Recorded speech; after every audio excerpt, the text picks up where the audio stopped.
टिक आए हैं टाइटन के नंबर्स पे? तो देखिए वीरेंद्र, जहां तक कि टाइटन का सवाल है, ब्रोकरेजेस काफी उत्साहित नहीं है।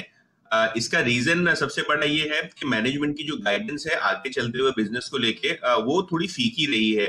इनफैक्ट अगर आप देखें ब्रोकरेजेस में, तो मॉर्गन स्टैनली ने अपना इक्वल वेट रेटिंग यानी होल्ड रेटिंग मेंटेन किया है। लक्ष्य लगभग ₹1350 है।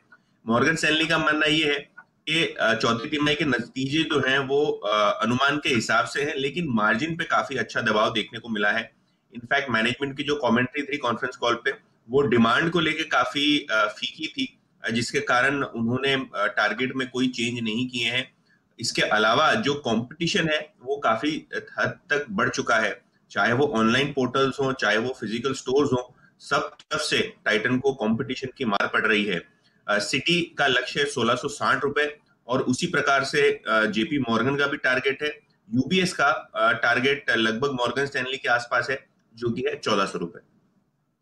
कैसे हैं अंबुजा सीमेंट्स पे? देखिए वीरेंद्र, आप लोगों ने तेजी का रुझान दे दिया तो ब्रोकरेजेस भी तेजी का रुझान दे रहे हैं। मॉर्गन स्टैनली ने ओवरवेट रखा है अंबुजा सीमेंट पे।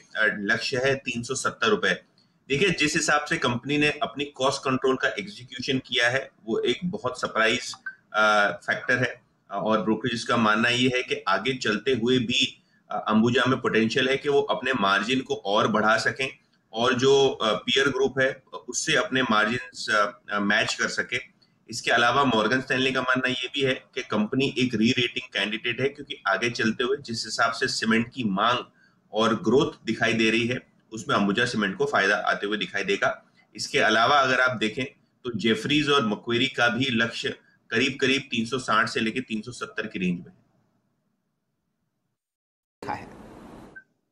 तो शैल जी देखिए, टारगेट्स बड़े लंबे हैं। जहां तक कि श्रीराम ट्रांसपोर्ट का सवाल है, मॉर्गन स्टैनली का लक्ष्य है ₹2000। मॉर्गन स्टैनली को लगता है कि जिस हिसाब से कंपनी ने अपने खराब लोनों को कंट्रोल किया है और फंडिंग जिस हिसाब से कंपनी की इंप्रूव हो रही है, श्रीराम ट्रांसपोर्ट आगे चलते हुए एक डार्क हॉर्स हो सकता है।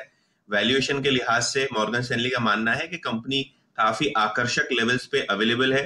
कोविड का रिस्क जरूर है, क्योंकि एसेट क्वालिटी पे इम्पैक्ट होता है, लेकिन आगे चलते हुए मॉर्गन स्टैनली को लगता है कि कंपनी में अच्छा खासा आउट परफॉर्मेंस वैल्यूएशन के लिहाज से देखने को मिल सकता है।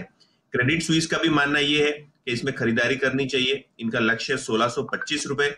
चौथी तिमाही के नतीजे अनुमान के हिसाब से हैं, लेकिन क्रेडिट स्विस को लगता है कि लिक्विडिटी है जो कंपनी की है वो काफी अच्छी इंप्रूव हुई है, और काफी अच्छा रिवॉर्ड इस लेवल पे श्रीराम ट्रांसपोर्ट में आता हुआ दिखाई देता है।